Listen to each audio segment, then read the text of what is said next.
What's up, people? Your host, Interesting Possible. Here we are in the spring of 2023, happy guys riding on top of an MTLB to the front. Back then, a Modeliga looked like a Modeliga. And this is 2025. We're riding and then we're shooting from a barn, a garage. No, from a tank, it's just what they look like now. They say wars don't change. Only the soldiers fighting them do. And that's like a fundamental truth. But from a technical standpoint, wars do evolve. There are also certain nuances that emerge over the duration of a conflict. This video is going to be about all of that. Get comfortable because in this video you'll learn how the Special Military Operation, SVO, zone has changed over the last 2 years. Before we start, an important clarification. In this video, I will only show and tell you what I've seen with my own eyes. Everything is based on my own limited experience. Your experience might be different and you may disagree with me. That's what the comments are for. I just decided to compare my 2 deployments in a video format. A short historical background. I wasn't in the SVO in 2022. Back then, it was mostly contract soldiers, volunteers, and by the end of the year, mobilized troops and participants of the K project arrived. In the spring of 2023, I came to the SVO for the first time. The atmosphere was tense, as everyone was waiting for the much-hyped counteroffensive and were sitting in defense. Of course, except for that well-known company that was taking Bakhmut at the time. In 2024, I was storming stairwells in Vovchansk and appearing on federal TV channels. And now, in 2025, I've come back to the SVO and was amazed by the number of changes. Vehicle modifications. If in 2023, what caught your eye was the large amount of military hardware, now it's the insane amount of tuning on that hardware. For example, this is an IFV we worked with. And this is that very tank that we didn't even spot right away, even while standing on the ground. Nowadays, coming across some alien-looking loaf on the road is a completely ordinary occurrence. There's so much add-on armor on both civilian and military vehicles that sometimes you can't even tell what the hell is driving towards you. The foundation of these modifications is, of course, electronic warfare antennas and so-called grills, cope cages. And is a very expensive pleasure that doesn't always work. But the grills are cobbled together from anything they can get their hands on. There are no unified standards in this business. Everyone welds them as they see fit. And some craftsmen create truly secret developments, like some kind of movable structures to disrupt shape-charged jets. And the kicker is that all this add-on armor used to be mocked. This piece of shit was invented by the Ukrops dam. Can you even imagine the sick imagination of the guy who created this fucking face? Damn. Now all of it has become a necessity. How drones changed everything. And the reason for this evolution is drones. It's because of them that if we decided to take a similar joyride on the armor now, I wouldn't have lived to make this video. And you'll say, but there were drones in 2023 too. Yes, they were there even in 2014. There he is, my evil Carlson. You're my little one. The issue isn't the presence of aerial reconnaissance, but the quantity of drones, their types, and the skill of their operators. At the start of the SVO, it was simpler. Conventionally, a Mavic would fly up to you, drop a couple of VOGs or a grenade and fly away. Now all this drone warfare has grown into a separate branch of the military.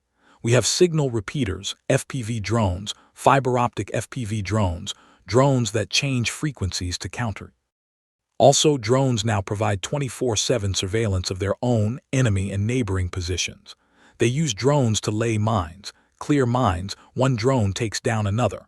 That's a constant feature in my Telegram channel.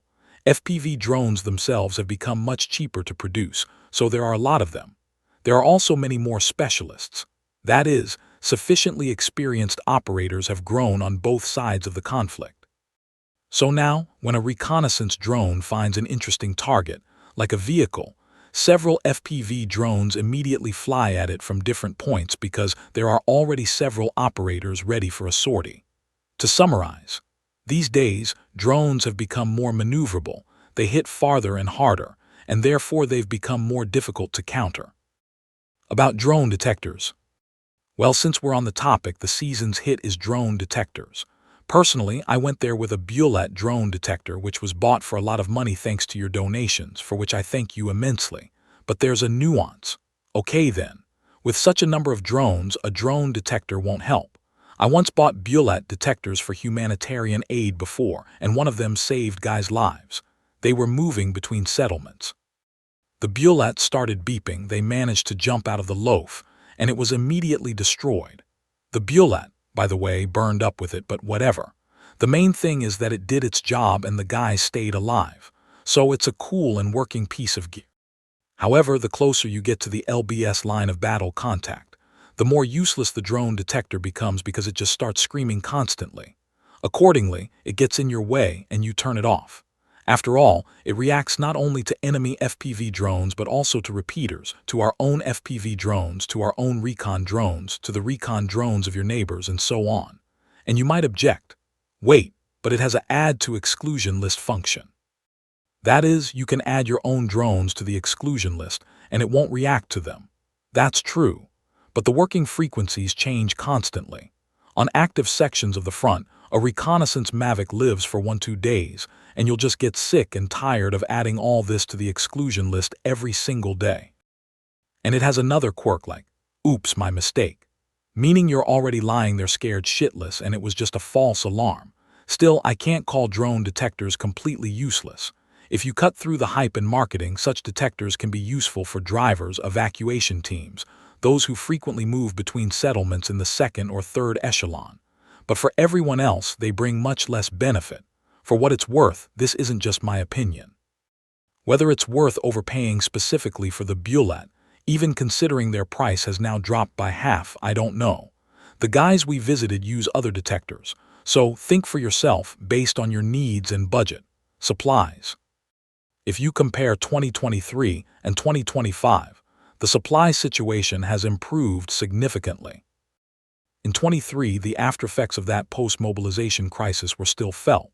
That is, gear, armor, kits, all that was obtained somewhere, somehow, and for a high price. Everything the Ministry of Defense gave us. Here's an assault rifle if you take everything off it. Everything the Ministry of Defense gave us. An Iranian body armor. And even then, in the last days, they issued us a VKPO kit. Unfortunately, I don't have it. A Ratnik helmet, 6B47, which I found in the Kharkiv region and swapped for what we had. Everything the Ministry of Defense gave us. Now, in normal units, they have everything, and uniforms are even in excess. For example, when one of our guys had his boots fall apart, they immediately issued each of us 2 pairs of new boots because their storage is just overflowing. But here, as always, it all depends on the unit and its commanders.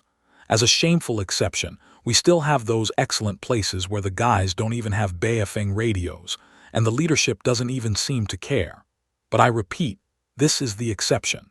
As a rule, in 2025 our fighters are provided with everything they need. The only constant consumables that need to be bought separately are anything related to drones. I think you've noticed yourself that now 90% of fundraisers and humanitarian aid are all about drone warfare. And all because, I'll say it again, on active front sections, a reconnaissance Mavic lives for 1-2 days. They get repaired, of course, they buy used ones, but even with such economies, no salary is enough for all this, because the prices are insane. An incubator FPV drone, $500,000, a Mavic 3T 600,000. Oh, while I was making this video, it's already 700,000. This year we visited some assault troops, and regarding basic needs, they have everything, from gear to 5 different kinds of cookies. In 23, by the way, there was also a lot of humanitarian aid, but I wouldn't say those basic things were in excess. Right now our troops are constantly on the offensive, and so there's a crazy consumption rate for the same drones. And if I conduct any fundraisers soon, it will most likely be for these needs. If you want to participate, details will be in my Telegram channel. There's also a lot of exclusive content from this trip there, and I recommend subscribing right now, or I won't let you in later. What about the enemy? So we found out that our fighters in 2025 have more or less everything.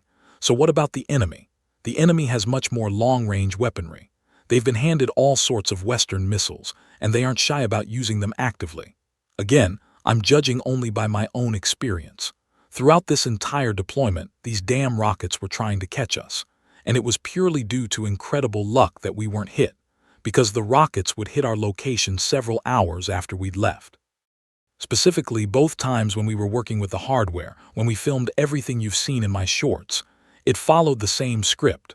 We drove out, trained, worked, made some noise, left, and then a rocket would hit that spot. So I can confirm all these news reports about long-range weapons. Thanks to the help of our Western partners, it's now become much more dangerous even in the rear than it was before. But when it comes to small arms, the enemy is doing much worse. In front of you are the trophies of the 13th Assault Detachment, Rusici, for 2 weeks of active assault operations. Here's a Turkish automatic grenade launcher, a Belgian RPG, a Browning machine gun, and other Czech rifles. At first glance, expensive, rich, but over the course of the SVO, enough of such loot has accumulated in our museums. However, on the front lines, you come across this kind of stuff less and less, while something like a Soviet AKM is becoming more and more common. The conclusions, I think, are obvious. For the record, this is all according to the assault troops, atmosphere on the front, and morale. Arriving in 2023, I saw contract soldiers, volunteers, and mobilized troops who had just more or less adapted to their new living conditions. They had a lot of fighting spirit. They were also ideologically charged. However, you could still feel a certain anxiety due to the uncertainty. At the time of our arrival, the guys had been standing in one place for many months. There was no order to move forward, yet some kind of counteroffensive was supposedly coming. In 2025, the atmosphere is completely different. At the moment, our army is confidently advancing on all fronts, and I didn't hear this on TV. This fact is recognized by the enemy side as well. What's more, I just recently left, and the front line has already shifted so much that the name of the direction has changed. That is, the successes of our army are an indisputable fact, and you can feel it in the mood of the fighters. Former inmates on the front. In 2025, I got to talk to a new category of fighters, namely former inmates. In 2023, I didn't meet any because Stormzy didn't exist yet, and recruitment from colonies was only happening in an experimental format within the K project of a certain well-known company. After 2 years, the practice of recruiting prisoners has become the norm, and I can tell you confidently, it's a really good idea. Back in 23, they actively scared us, saying they'd recruit these convicts, these maniacs, they'd come back with their PTSD and unleash chaos in the country. Well, it's been almost 3 years now and the recidivism rate remains low. And now, of course, various experts will attack me. So here's a concrete example. This is a fighter who took part in the filming of my new documentary. He is a participant of the K project, went through Bakhmut and received a pardon. Then he returned to civilian life, started a family, and signed a regular contract. Then he underwent training and became not just an assault trooper but a specialist. Yes, he retained some of the old mannerisms or phrases from his past life, but in fact, not long ago he was a prisoner, useless to the state. And now he's a contract soldier specialist with combat experience, and nothing prevents him from continuing his service after the SVO ends.